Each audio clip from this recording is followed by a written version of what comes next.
Know me. I'm the Director of Adult Education here. And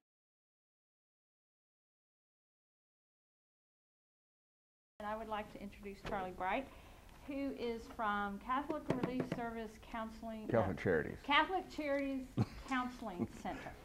So I will let him give you his background, and like I said, when you hear the announcement, you got about 5 minutes to close up. Oh, okay, that's great. Thank you. Okay, thank you. All right. Thank you all for being here. I'm always glad to come to Transfiguration. I don't get up here nearly as much as I used to in the old days. Let me give you a little background on me. I've been in the mental health field, working primarily with adolescents and families for about 37 years. I began my career many years ago in North Carolina as a probation parole officer with the North Carolina Department of Corrections. It was an interesting job, to say the least, and a miserable job, to say the most. When people goofed up, made mistakes, whatever, you had to put them in jail, even if they were kids. And I decided that was not exactly in my wheelhouse. So I went back to graduate school, got a master's degree, and then moved to Atlanta specifically so I could work with adolescents. There wasn't a lot of, I went to Western Carolina University, and there wasn't a lot of adolescent work going on in the mountains. So I moved down here in 1980, spent 3.5 years working at Peachtree Parkwood Hospital, which is no longer in existence. This was back in the halcyon days of the mental health business when there were a lot of psychiatric hospitals. I think when I moved to Atlanta, there were 7 active psychiatric hospitals. Now there are about 4. 3.5 years at Peachtree Parkwood. I did 1.5 years working at Hillside Hospital in the Morningside district of Midtown as a cottage director. Boys 8 to 12 years old. Then I joined the staff of the Village of St. Joseph, which was a residential treatment center for children and adolescents that was run by the Sisters of St. Joseph initially, and then by Catholic Social Services. Went to work there, worked for 2 years as a therapist, and then I'm not sure how it happened. I became the executive director and served in that position for 8 years until we closed it due to cost overruns and just the difficulty of running a 40-bed psychiatric facility. I'm currently an LPC, licensed professional counselor, clinical manager of Catholic Charities Counseling Service, and I also have a private practice in the Midtown, working primarily with families and teenagers. One of the things I always like to dispel right off the bat, I'm not an expert necessarily on anything, and certainly not on bullying. I've had a lot of experience and a lot of exposure, but I don't think any of us is really an expert on that. I'm more, I guess, a town crier trying to bring attention to this problem, and it is a huge problem, as you all know. We've all had our own experiences growing up. We've all grown up. We've all seen bullying, have been bullied. Perhaps some of us have even been bullies at times in our lives. It's not unusual. It's just sort of a rite of passage, if you will. What I want to do tonight, though, is sort of raise your interest in this topic. I'm going to talk probably quickly and in bullet points mostly. So if I don't flesh anything out that you have questions about, please stop me, ask questions, and at the end, if we've got time, I'll be glad to entertain any questions you've got. Starting off with just the definition of a bully. And most of the, I don't have any handouts to give you. Most of the stuff that I'm going to be talking to you about tonight, I've gotten from the internet, just like most of us get anything we need to know from the internet anymore. So if any of this is interesting to you, you can just Google bullying, and you're going to be busy for the next month. So, definition of a bully. Someone who is regularly overbearing and looks to cause humiliation or discomfort, especially if the target or victim is perceived to be weaker or smaller, or is perceived to be different or less acceptable. And those criteria are based on the belief system of the bully as to what's acceptable.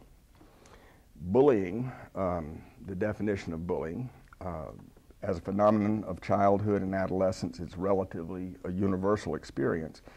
And it's defined as any kind of ongoing physical, verbal, or emotional mistreatment where there's an imbalance of power, especially when the victim appears to be upset or frightened by the experience. Usually this is a kid who's bullying another kid, but it can also be an adult bullying a kid, bullying parent, or parents bullying each other in front of the kids. Any way you slice it, it comes off as a really bad experience. To one degree or another, every country that we know has the problem of bullying within their culture. Sometimes it's been much more significant than others, depending on the culture. Japan, for instance, where self-honor is a very important aspect to their sense of self, they've had a big problem with kids committing suicide after being bullied and being ostracized. It's almost a national phenomenon in Japan, but it's also all over the world. Most of the time, this problem is dealt with well enough within the school or family structure or disciplinary system. But as we all know, tragically, it can often lead to end with the death of a child, either by suicide or at the hands of another person, another child, or an adult. This is a cross-cultural, worldwide phenomenon. But I must stress two factors that I think are really, really important. Number one, bullying is not a normal childhood experience. It might be a usual childhood experience. As I said, it's pretty universal, but it's not normal. It's never going to be normal. The second thing I want to point out is a bully learns to be a bully. That's not something that you pick up through evolution or anything else. You're taught to be a bully, and that's what we've got to try to talk about tonight, is finding out how that happens and what we can do about it. This is most assuredly a serious problem that deserves the very highest priority in any child-caring institution or family. And it's nothing more important that the school or the parents can assign to their responsibilities in their capacity than being aware of the safety of the children. I've been in the field of residential care of behavior disordered adolescents for 15 years. And that gave me an abundance of exposure to many of the motivational and contributing factors for the issue of adolescent interactional dynamics in general and bullying in particular. The village of St. Joseph, was, as I said earlier, was a 40-bed facility. We had 10 beds for girls and 30 beds for boys. We had a ratio of 1 staff to every 5 kids, which is a pretty good ratio for residential. But even with that ratio, we still found we were constantly uncovering pockets of bullying or other forms of passive intimidation from kids, one kid to the other. And these were kids who had been bullied for the most part, abused, had come to us with a long repertoire of these kinds of problems in schools and in their homes. Let me just read to you, if I could, some statistics that I got off the internet that I found really interesting. In a 2009 report by the National Center for Educational Statistics, it was said that a third of 12 to 18-year-olds reported being bullied at school. 1/3 of teens 12 to 17, and 1/6 of kids 6 to 11 report some degree of cyberbullying. And we're going to talk a little bit about cyberbullying in just a few minutes. 16% of kids who are bullied tell no one about it. Adolescent girls are more likely to be victimized by cyberbullies than by direct bullying. Girls tend to spread rumors. Boys tend to show pictures or videos, and this is all done in the form of cyberbullying. 61% of victims are picked on because of their looks or their speech. By the age of 24, 60% of kids who are identified as bullies have some form of legal involvement by the time they're 24. 60% of kids who are identified in their school age as bullies go on to have some kind of legal issues down the road. That's if it's not intervened on. That's what I was wondering. I have 2 little ones in elementary school, and they both had experiences, and it's interesting how they didn't want to tell me because they didn't want to get that person in trouble. Yeah, and we're going to... Then, of course, I called the principal, and Good. she intervened right away, and I said, thank you, because I'd rather have them get in trouble now than have them continue thinking Absolutely. that they can get away with it. And I'm going to speak directly to that, how we can look... More power. Absolutely, and look for the signs. And the bully, I want to say it now, and I'll speak to it again later, the bully needs as much of our attention and support as the victim does. These are children, keep that in mind. Up to 7% of middle schoolers stay home at least once a month due to bullying or fear of being bullied. This was interesting. Bullying is the most common form of violence in our society. Now, living in downtown Atlanta, that strikes me as being a pretty significant statistic. Bullying surfaces mostly in adolescence, in early adolescence for many reasons. Kids this age are capable of very hurtful behaviors and comments towards anyone, an adult, a parent, a peer. How many of you are all of you parents of middle schoolers? You have kids or you've raised? Okay, are any of you middle school teachers? Okay, good. No. Crap. You're religious ed. Okay, but you deal with the same age group, right? So they're capable at this age of being really hurtful, really mean-spirited, saying things that you can't believe they're saying. But you have to understand they're still developing the skill of empathy. That's not something we're born with. Again, empathy, just like bullying, just like any human behavior, is basically taught, and it's role modeled primarily for this age group. And kids learn things at different rates, as we all know. So handling empathy, learning to use empathy, doesn't come to everybody at the same age. There's a lot of controversy and debate over the best way for schools and parents to deal with bullies and their issues, just like any issue of raising children. Like any controversial issue, there's a wide range of commonality and distinct and frequently problematic extremes in either direction. It's like a bell curve. Most of us are going to fall in the middle, but there are those extremes in one direction or another, and those are the ones that usually will produce the bullies. Keep in mind, bullying is learned. Because of that spread, I feel it's really incumbent on the school, and I don't want to throw the schools or parents under the bus here tonight, but I really do want to focus on where the seed of this bullying takes place. I feel it's incumbent on the school to have a very clear and relatively rigid policy regarding the definition of bullying and the expected inquiry that will follow even being suspected or accused of being bullied, and the expected consequences if they're found guilty of bullying. These things need to be presented to the children up front. This is what will happen if you're accused. This is what will happen if you're found to be guilty of this. They need to know that up front. They need to be able to predict what will happen if they choose a behavior. I'm constantly talking to parents about making rules in their home, and I ask them, when you make the rules in your home, make a consequence to go with that rule. That gives the kid the power of choice. The harsh approach to letting the school and set up these very rigid situations have merit. Most of these middle schoolers are just coming into puberty. It's a time of great contradiction and confusion, as you know.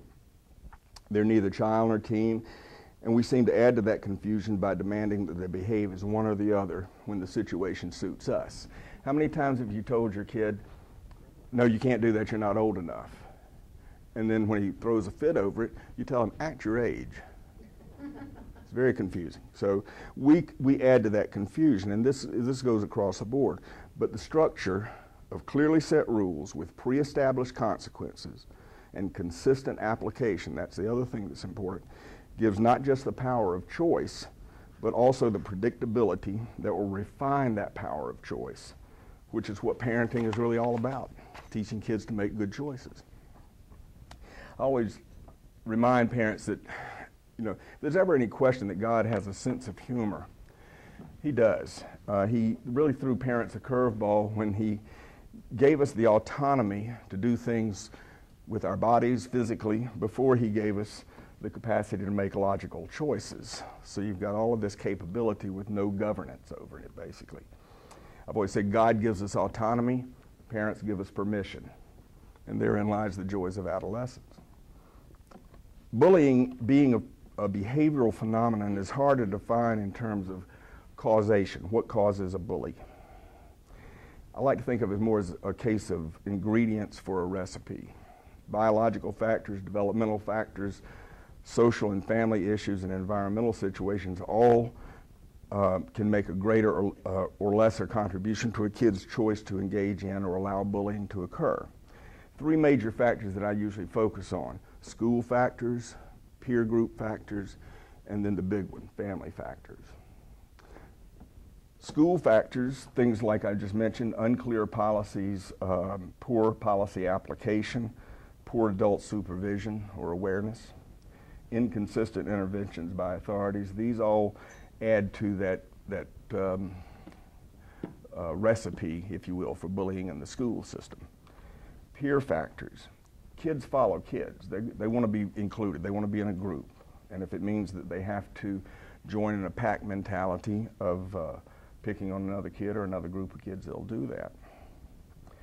The fear of self, and I'm going to talk a lot about self tonight because I think all of our behavior, yours, mine, and certainly any kids we know, all of their behavior emanates out of their sense of who they are, their sense of self. So you are the parents, you are creating a sense of self in your kids.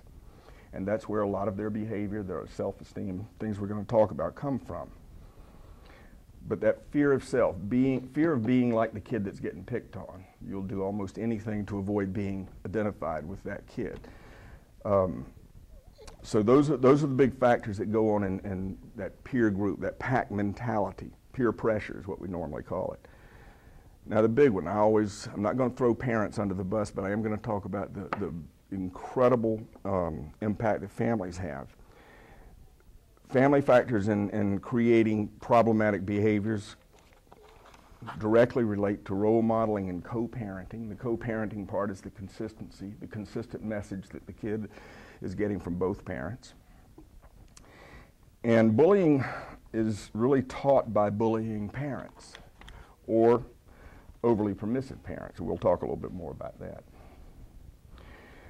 There is the other part, the biological predispositions, and we're not going to spend a lot of time talking about this. If a child has a biological predisposition, a mental health problem, bipolar disorder, something, perhaps a brain injury or something like that could cause him or her to not be able to function well in say, a public school, they're going to do better in the private sector.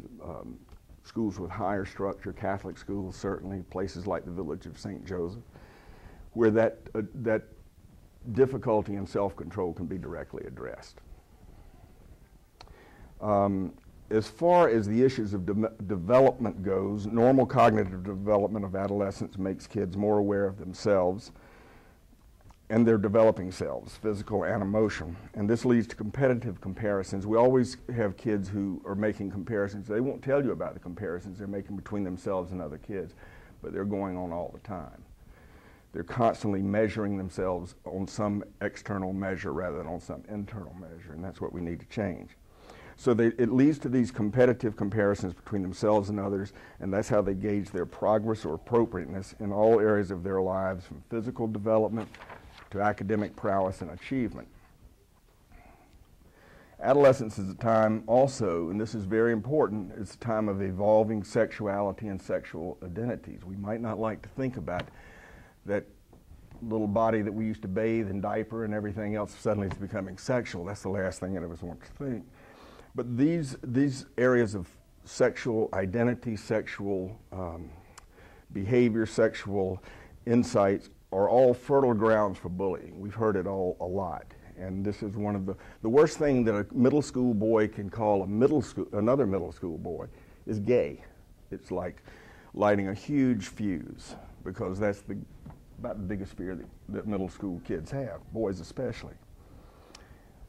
Always keep in mind the universal biological predisposition you're up against. At 13, the human brain is still a decade away from full executive functioning. So you're not going to find a lot of 13-year-olds who are, for lack of a better term, not insane. They're all a little bit weird. And I've worked with, I say that, and I'm not, no offense to your children, but I've worked with them. You can endorse that, okay. Most parents can, to some degree. But keep in mind, at 13, they still have 10 years of brain development before they're going to be able to think like an adult. Is that male and female? Male and female. And sometimes even then they don't think much like adults. So, usually bullying begins and ends with mild, age-appropriate verbal combat between kids. No real harm's being done, and this can even occur between groups. We see it a lot at football games. We see it a lot at other functions where there's groups of kids sort of vying with each other. I want to talk a little bit about the self. I have a belief that our behavior is our self-concept on display. Whether you're a child or an adult, the way we behave, especially in stressful situations, is our self-concept on display. I know this is an oversimplification, but generally we exhibit our self-confidence, emotional control, and general humor by way of our behavior in any given situation.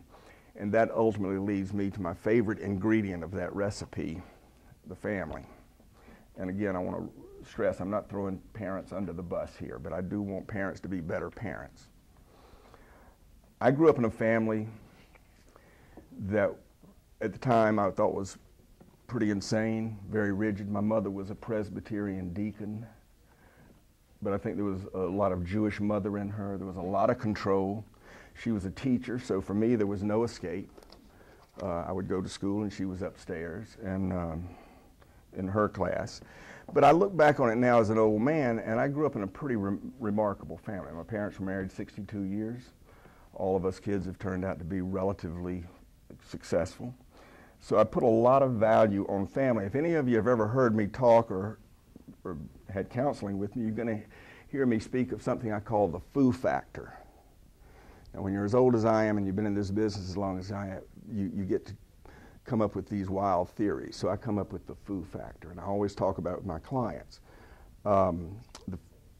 There is nothing more impactful in any life than your foo factor. Everybody has one. It was good or it was bad. But you can look back on it and see a whole lot of causation. FOO stands for family of origin. Family of origin. So we all have this FOO factor. Family of origin is the most significant scriptor of our lives. Nothing imprints us ever again like our family of origin does. They have us for 20 years from the time we're completely immobile to the time we're going to be spit out into the world to act like adults. So a lot of what I see when I talk to adults in therapy and they're telling me about problems in their lives, I always get them to tell me about the foo factor. I explain what the foo factor is. And pretty soon they're talking about their foo factor, and they're telling me about things that happened when they were kids. And it all sort of comes together for them that this is what's going on in my life, is stuff that was sort of scripted. Now keep in mind, when you get married, you marry another foo factor. So you're blending two foo factors. It gets real crazy. I don't have to tell you that. Most kids learn in the first 5 to 10 years by way of role modeling. And again, this is probably the biggest one aspect of your family of origin, is how did people role model for you? This is certainly true in areas of interactions, expressions of love, need, conversations, and anger. It's also through the roles of our parents that we develop a sense of self and self-worth. That's not about teaching kids that they're special or entitled. That's about teaching kids that they need skills of positive interaction, especially in difficult situations, and that sometimes not having your way is the way it's going to be. That's a very important skill. You've got to be able to lose if you're ever going to be able to function and win. I have a little plaque hanging in my office called the Life-O-Meter. And I made copies of it and I give it to kids. And the Life-O-Meter is a dial, and it's got an arrow on it. And on one side it points to unfair. On the other side it points to unfair. So when kids come to me and they tell me that something is unfair, I always swing around in my chair and say, well, let's check the Life-O-Meter. And pretty soon they'll just say, just shut up, Charlie. I don't need to hear about Life-O-Meter. But you've got to help them find that healthy balance between winning and losing, between the fact that they can lose and it's not devastating to their lives. They can keep right on going. But that balance requires the teaching moment not be lost. Too often kids who have exhibited bullying behaviors with his or her peers will find a situation where a kid has had that teaching moment for insight and understanding missed, and instead he was taught to bully by bullying parents or self-centered parents. Bullying parents is a concept that you don't hear too often because it has a lot of really serious negative connotations, and it's not always about abuse or neglect. Sometimes it's just selfishness.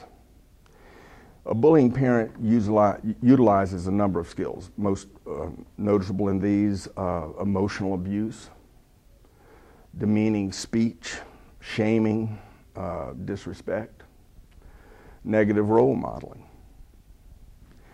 Kids learn from role modeling. There's a real fine line between teaching and discipline. and bullying. So keep in mind, I keep going back to it, bullying is a taught skill. Nobody sit down and said, hey, come on, everybody gather around, I'm going to teach you how to be bullies. You don't need to do that. They're watching everything you do with your spouse, everything you do or say about somebody you don't like. It all goes into that little mill up there and gets turned into whatever they want it to be. Whether it's because of something as serious as abuse or neglect, or as mild as a lack of clear structure and predictability, the kid who needs to control or intimidate or worse is lacking something that has undermined his ability to function effectively in his environment. And that thing that's missed is his self-concept.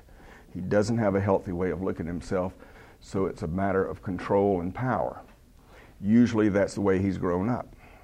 So keep that in mind. Now, there's three parts of the self, three types of self-concept that I generally talk about. One is self-esteem. That's how we feel about ourselves on the inside, our values, our qualities as a human being.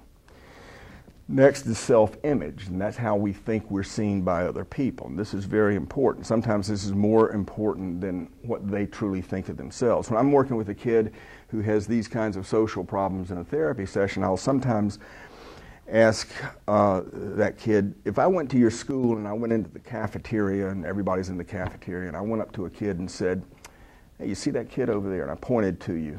What do you think that kid would tell me about you? What's your reputation at school? And we don't generally take that so seriously, but when you're 13 or 14, that's huge. What other kids think of you is the whole world. What your parents think of you, not so, but what everybody else thinks of you, very important. Talking about any questions? I'm moving really quickly. I'm trying to stay on time. Any questions? Okay. Kinds of bullies. This again came off the internet, so if you have any questions, let me know. A lot of bullies, maybe they're not really bullies, but a lot of hyperactive, insecure kids who aren't able to pick up on those social cues, those very delicate social cues that most of us can pick up on. These kids sometimes get tagged as bullies because they're breaking into line, they're over-talking somebody else.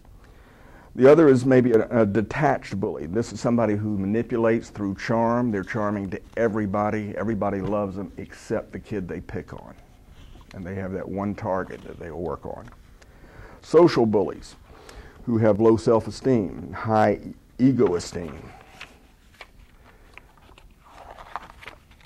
Cyber bullies, we talked a little bit about that, and pack mentality bullies. Cyberbullying is something that's come up, of course, with the advent of the internet, with computers everywhere, cell phones. You know, an iPhone is like walking around with a computer on your hip, and there's a lot of ways to communicate anonymously online. So cyberbullying has become a major phenomenon that has to be addressed almost any time a kid is around a computer. Probably the most notorious case of cyberbullying recently is the case of the young man at Rutgers University last year who had a homosexual tryst with his boyfriend in his room, in the privacy of his room, but his roommate taped it. And then his roommate put it out on the internet for everybody to see, and a week later this boy jumped off the George Washington Bridge. The guy who taped him was charged, tried, and sent to prison for a very brief time, but the message was very clear. His life has changed, the family of the boy who died has changed, all because of cyberbullying. There's another kind of bullying that's, again, one of Charlie Bright's famous theories, and that's what I call the IB. Now, a lot of times I'll see kids who have been bullied. Sometimes these are small, the nerdy kids, the ones that are picked on a lot all their lives. And I've run into this a few times where these kids are also they're frequently very intelligent, very kind of bookish kind of kids, which sets them up for bullying. But I've seen this kind of a retaliatory reversal. They'll become what I call an IB, an intellectual bully. They will find a way to put that bully down intellectually. That's the way that the strong-arm bully can't really protect against that. Of course, the downside is it usually results in even more bullying of the intellectual bully. But frequently, I'll have to work with a kid who has been bullied when it's apparent that he has also been doing some intellectual bullying to try to get him to back off of his own bullying style, not only because it gets him into more trouble, but it's bullying, pure and simple, doesn't need to take place. Now, when we think about the kid who is bullying, who's exhibiting bullying behavior, there's a few things we need to think about. What kind of role modeling is he getting at home, or is she getting at home? How is the gender-specific parent behaving when under stress? And this is huge. For boys, it's the father. For girls, it's the mom. How do they handle stress? Stress with their spouse, stress with them, stress with life. That role modeling is very important. Is there bullying behavior between the parents? This is not unusual in either direction. It's not always the man bullying the wife. It can be just as bad in the other direction. What kind of stress is occurring in the home? Has there been a disruption in the family stability, such as divorce or substance abuse? Has the child developed an age-appropriate sense of empathy? And again, this is a developmental stage. You cannot function in society if you can't empathize. It's critical. Are the family values, and this is a huge variable, you know, in line with the environment the child spends his day in school? Does the kid go to school and experience a higher level of structure, a higher level of values than he or she experiences at home? It's a kind of inconsistency that just breeds a sense of insecurity, which goes into the bullying frequently. This one I always like because it gets a lot of attention. Is the child allowed to experience double jeopardy?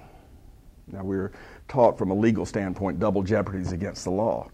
So if I've run into parents who had a child who got in trouble at school, serious trouble at school, maybe suspended, and I always ask them, what's his punishment at home? Well, there's no punishment at home. He got suspended. That's enough punishment. No. There's two different forms of direction here. He's got to learn to deal with the rules at school and the consequences of that. And then you, as parents, have to continue the parenting. Just because he's been punished at school, he's not off the hook. I had a hard time understanding this when I was like 7th grade. My mother was a teacher, and I'll never forget one day I came home from school, I had words with my English teacher. And of course, I thought I had her straightened out, but apparently I didn't. I walked in the house and my mother was getting off the phone, and the first thing she said, "That was Miss Knight." I won't tell you what I said, but I was directed to my room for quite a while, and that was my lesson in double jeopardy. School values plus home values, two different things. They can get in trouble at school. They have violated your values. I'm sure that you don't go out in public and make a fool of yourself, or worse yet, make a fool of the family. Is the child overly defended by parents when he gets in trouble away from home? Parents of bullies tend to be enormous enablers. They are the bully's foo factor. And they also tend to spread the blame. Now, you've all probably seen this. Kids who get in trouble, their moms, their dads will blame the school, blame, whoever. Doesn't do the kid a bit of good. It goes back to that thing, you've got to let them experience the loss. You've got to let them experience all the aspects of their life if they're going to be successful at it. Things that we need to consider in the kid who is being bullied. Not so much about that kid, but what we need to understand is the situation that kid is in. There is no justification for bullying, and it is not just part of growing up, as we've pointed out. Do not wait for the victim to report it. Act as soon as there is any evidence of bullying. Frequently, as you know, kids won't report bullying. They'll suffer mightily without ever saying a word about it. If you suspect, and this goes for anybody who's a teacher, if you suspect there's bullying going on, you're obligated to move on it immediately. Don't wait for proof. Don't wait for a report. If you think it's there, nip it in the bud, so to speak. School officials, in my estimation, are constantly and totally responsible for creating a safe environment, and they must have a very clear policy regarding bullying. I want to stress this one. The victim is not in any way ever responsible for ending the bullying. Don't send that kid back and you go back and you tell so-and-so this. Don't you just knock his block off. The kid is not going to be able to do that. If he could do that, he'd have already done that. Do not put the child in charge of stopping the bullying. He's done the hard part. He's reported it. Act on it. Yeah. Well, that's the question I had with my daughter having a problem with somebody a couple years ago, and the girl had slashed at her with a crochet hook at her neck. I mean, that's a pretty big deal. That's assault. Exactly. That's a crime. And so the teacher is always saying to them, you know, don't come to me first, try to work it out. Well, you can't work it out with a kid with a weapon. And so they kept giving her chance after chance and making it, which I felt sorry for the girl.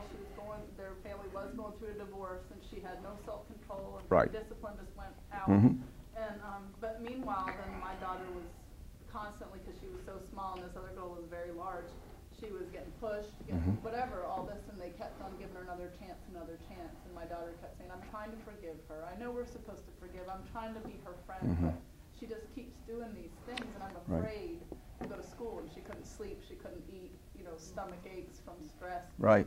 And so then at what point, how can you train the teacher or the school somehow to deal with it? Well, again, I think that's the school's responsibility, and I've run into parents who have reached dead ends at school, have not gotten what they need, and I tell them, go to the school board. You go to the principal's boss. Somewhere along the line, they're going to want you to stop making an issue of this. They're going to do something about it. Well, it's a shame when the victim has to change schools instead of the bully. Right. And it should never be the case. It should never be the case. Now, a lot of ways to do it. You don't put two kids who are having this kind of conflict together. You do facilitate a conversation between them, but that means there's an adult there. The important thing for the bully is that they don't get to operate in secret. That's the really important thing. Light is shown on what they're doing. The victim is not in any way to take responsibility for ending the bullying. Children rely on adults the same way that we all rely on the police to protect us when we've been violated. The issue, we talked a little bit about peer pressure. This is always a big issue in schools, especially in middle school. Peer reports are powerful to the community, but too often other kids don't report bullying for fear of being drawn into the bully's line of fire.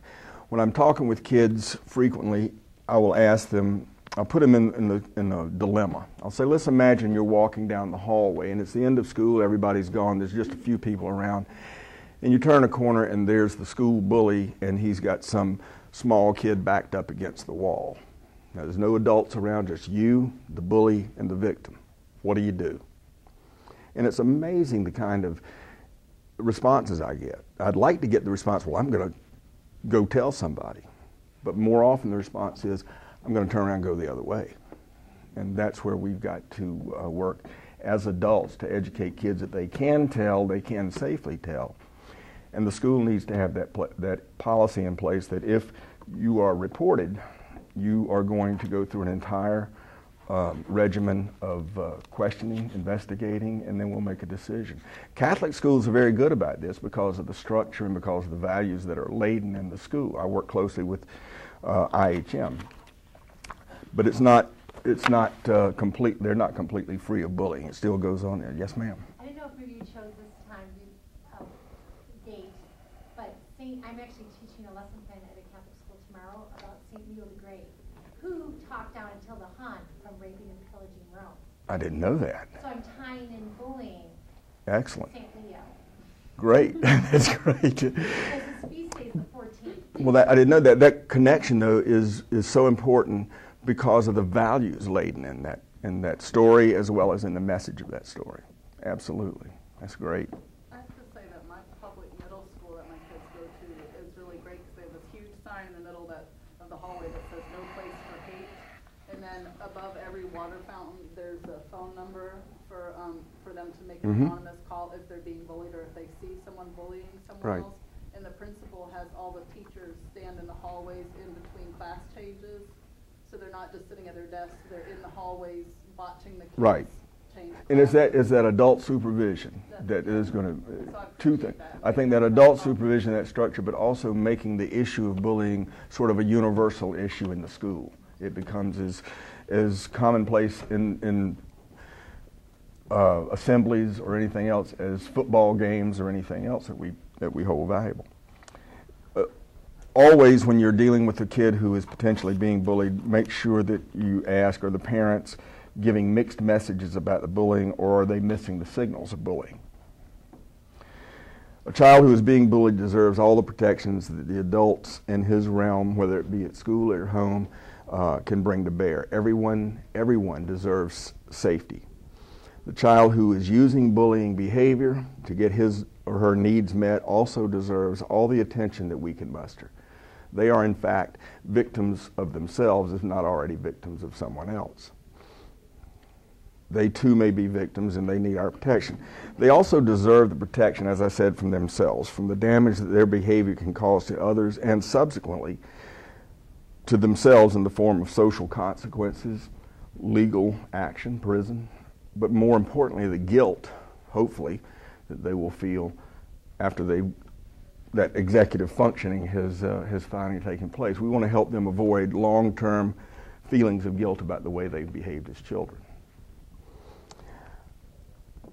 It's always important, I think, and I came across this line somewhere online and it just really struck me. Being a bully is not fun. You know, it seems like it at the time, I guess. Bullies seem to have a good time doing it. But keep in mind, what's the turmoil in their lives behind the bullying? And what do they feel when there's no longer an audience or a victim to pick on? They're stuck with themselves. And so we have to make sure that we understand that they're not enjoying their lives very much either. Signs of bullying could be almost anything, and it's hard to differentiate sometimes between the effects of bullying and just normal adolescent development, situational depression that a lot of kids have. But some of the more obvious signs: decrease in appetite, loss of interest in activities that they've been involved in, grades drop, reactionary anger, kids that are pretty even-tempered, suddenly they're getting angry at you for buying the wrong cereal. What's wrong with you? It's just totally out of context. Difficulty in trusting others or themselves. One of the worst aspects, I think, of being bullied is a complete erosion of your self-confidence. And for a kid, that's huge. Aggression. Sometimes victims become bullies of smaller kids. They've got to pass that on. It brings a balance to their sense of self to become the bully. Isolation is another big aspect of this. Some of these may fall, like I said, into the realm of normal adolescent development. You know your children. You know them well. You know when some behavior is out of sync with something else in their lives, so act on that. The hardest thing sometimes to do is talk to kids. They don't like to talk about their private lives, especially with you. They'll sometimes talk more with a counselor than they will with you. I was reminded of one of my favorite lines earlier that I use a lot with kids, and I have kids come in, and I used this just the other day with a boy who came in, he was brought in with his parents, and he just looked at me, "I'm really not saying anything to you today." I said, "Okay. One of us is going to talk for an hour. Now that can be me, or that can be you, but we're going to fill the hour with conversation." And that usually breaks the ice a little bit. Solutions to bullying, there are many, I'm going to name just a few. Prevention, identification, and action. Have a plan, have a policy, be able to identify the bullies, look for any signs that you might believe that somebody's being bullied, and then take action on it. Don't wait for something to get worse before you act on it. Learn the signs. We just went through some of those. Talk to your kids about their lives and feelings, and like I said, that's often very difficult. Create a healthy anti-bullying mentality in your school and in your home. Make sure your school has policies and approaches. Stop knee-jerk reactions to stressors and anger. When they see you knee-jerk react to things like this, they're going to mention to you they're getting picked on. You go off the deep end. You're ready to take the school to court. They're going to stop talking to you about what's going on because you're going to embarrass them by taking the school to court. Get your facts correctly. Make sure you know what's going on. Look for a cause. Pinpoint that if you can.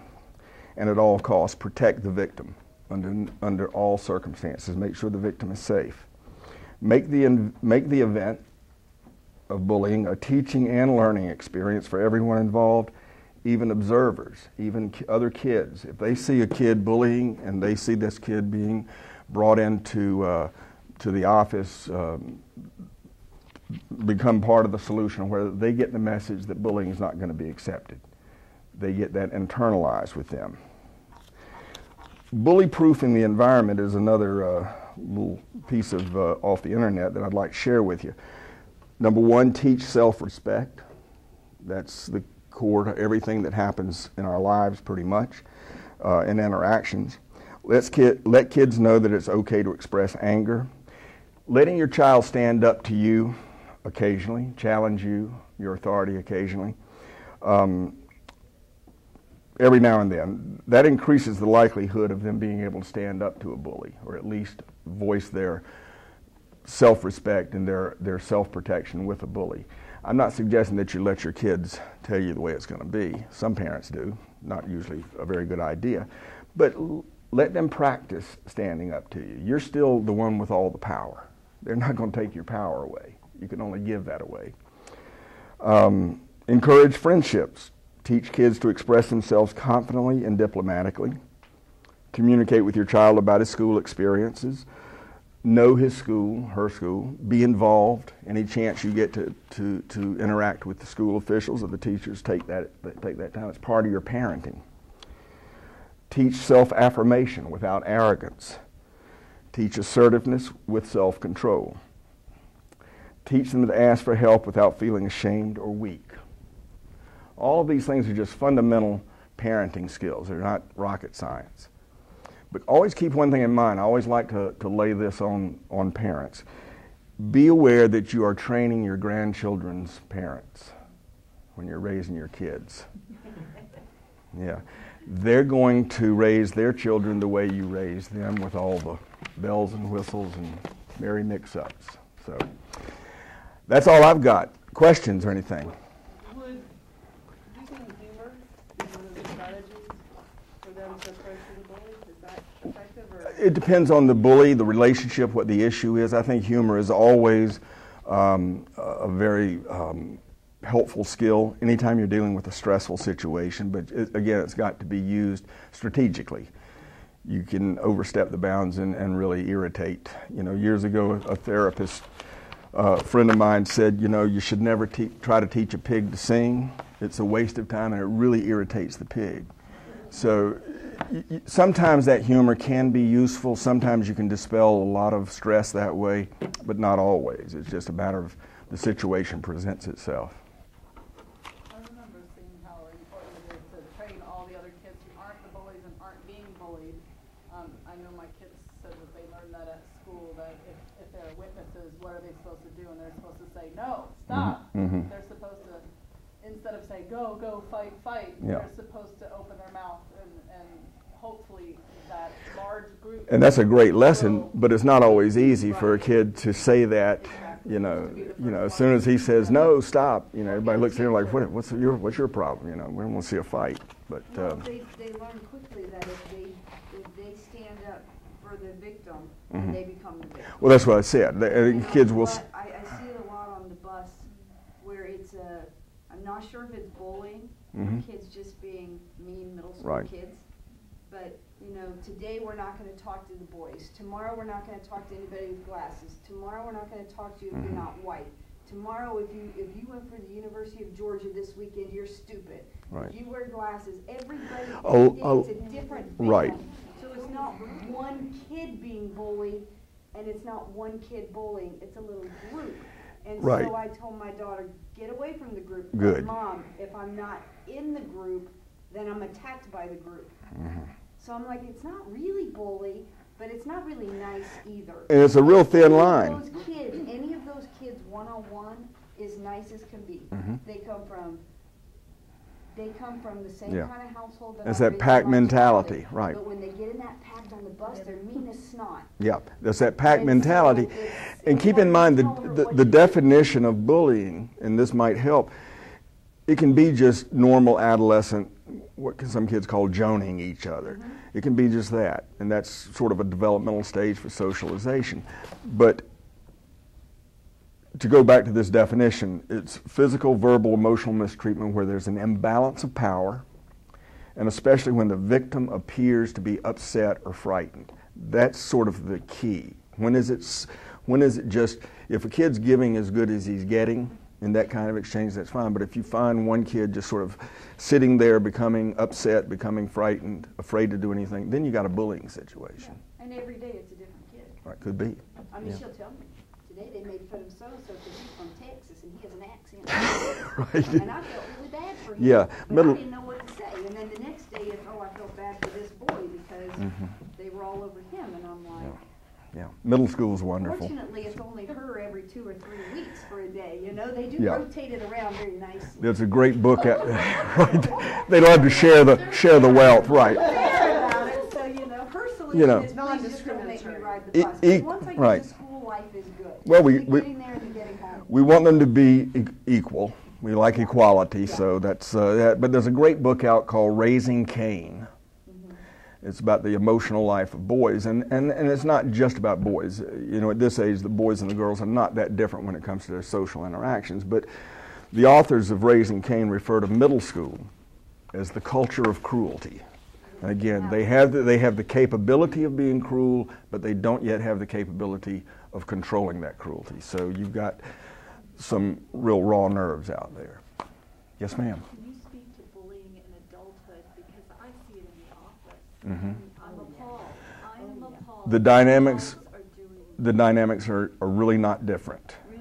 It's power, it's intimidation, it's disrespect, and the receiver of all those things is again reacting frequently just like kids are in those situations. They don't really know how to do that, how to respond to that. And this comes in when that self-esteem, that sense of self that I talk about is so important, because that's what's going to sustain you through those stressful times. If you can still believe in yourself without taking on the beliefs that the other person has about you, you stay okay. How can I, as an outsider, help? What should I be doing in those? The thing I would do is first talk to the victim and find out how the victim is feeling about that, and find out what the victim wants to have happen. If it's an adult, they can be part of the solution. Yes, ma'am. And is there an ombudsman where you work? Good idea. Ombudsman, it's a mediator, Somebody uninvolved. uninvolved. We have human resources. You might want to contact them, but also the person should probably document everything. Everything. Who's around, date, time, place. I suspect it's going to be just like it is with the kids. She won't want to. And see, that's going to be the problem with what we're talking about here with kids. Kids are of different sizes, different levels of development, different ages. On the adult level, I'd like to think that she would be able to tell this bully, I don't want to make a complaint, but I will. And this is what's going to happen. You've got to take some... Document everything. So that the other one says, oh, yeah, but Always, right. What about as the witness, is it effective, you know, through elementary or middle school or adulthood to do the anonymous kind of thing where you call the principal or the supervisor or whatever to say, I noticed this is happening? Because, you know, if I saw on the street that somebody's being stabbed or something is happening, well, then it's my responsibility to call the police, right? To call 911 without overreacting. And, you know, like when I called the school about something happening on the bus, she said, well, I'm going to ride the bus tomorrow. You know, and she said, I won't mention your name. I'm not going to mention which kid it was that had a problem, but I'm riding the bus tomorrow. And I said, well, thank you. I really appreciate that. Anonymous reports in these kinds of situations are very important because things will get reported. DFACS in the state of Georgia allows for anybody to make an anonymous report on abuse of a child, even a therapist. And we're mandated reporters, but you can still call and say, you know, I saw a kid being abused. It's very important that those anonymous reports be allowed and be taken very seriously. Yes, sir. Well, I couldn't run it, so I missed a lot of your talk. I don't mean to be rude, but I was bullied a lot when I was in school, when I was younger, and I always found the best way, and it took me a long time to discover, but the best way to deal with it was, you know, people are bullying you because they're insecure about themselves. Right. Usually not because you're doing anything wrong. Like, for instance, when I was in middle school, I don't know why, I loved to wear turtlenecks. And I couldn't really see a reason for it. I just liked turtlenecks, and I got bullied a lot for that and a couple other things. And the best way to deal with it was to, you know, shrug it off. And Right. it's difficult, you know, it's easy to be angry and become the bully back to them, but if you could, you know, just teach kids to say, hey, what's your problem, man? Right, and that's self-esteem. Self-esteem is the core. The kid who's doing the bullying has one thing in common with the kid who is bullied, and that's a sense of low self-esteem frequently. And those two things sort of coalesce into a really bad situation. But I think, again, that ability to withstand the bullying is part of parenting. It's part of teaching your kids how to deal with this. There's going to always be these situations. They've been around since time immemorial, and they have to be taught how do you develop that sense of self that sustains you through those kinds of bullying episodes. Mm-hmm. When you were saying it's okay for kids to, you know, challenge you every now and then, Mm-hmm. so would you also Sort of a slippery slope. yeah, like maybe, you know, encourage role modeling, like, you know what, bullying maybe never will happen to you, blah blah blah blah, and say we're going to role model, we're going to act this out, Yeah. kind of like charades or whatever. Mm-hmm. You pick, No. who's bullied, who's disappointed. That's very important. I use that a lot in counseling. Certainly a lot of counselors do. Let's role model this. I'll be you, you be your mom, or you be whoever. And they reverse that role, and it's really interesting, especially a kid who has been bullied, when you put him in the bullying position in that role model, they can become pretty mean. They have to be given, the funny thing is they have to be given permission to be mean in that role modeling. You know, they'll say, well, you know, it's not in their nature. So you have to sort of coach them into doing that. But it really does give them a different perspective. Very important. Thank you. Other questions? Okay. I have a question. Yeah. As far as a child who's being bullied and you know it's happening, Mhm. you know, talk to school or whatever, and they're trying to do what they can do. And my son, for example, has been going to the school counselor, but at what point is it a good idea to get therapy for a child who's still not sleeping well, not eating well, stressed out, crying? Then, Yeah. then Yeah. that's the time. Well, I got the referrals Yeah. from the pediatrician, but I'm trying to figure out what questions. Go how talk can I to, find a good if these are things that are happening at school, before you toss the kid into a therapy session, go talk to the counselor with the kid. You know, the key is getting it above board, getting a light on. I always say it's about putting all the cards on the table face up, no hidden agendas. And that's frequently uncomfortable for all the players, the kid, the parent, the counselor. But we've got to bring an end to this, and you don't bring an end to it undercover. It has to be done Well, overtly. what I'm saying is he's not currently being bullied now, Mhm. but the effect of things that How old already is he? happened. He's only 7. Okay. So. Pretty young. I would just monitor that. If you keep seeing the signals of that victimhood, there are a lot of good therapists. Play therapy for a kid that age is very effective. I was going to say 4th grade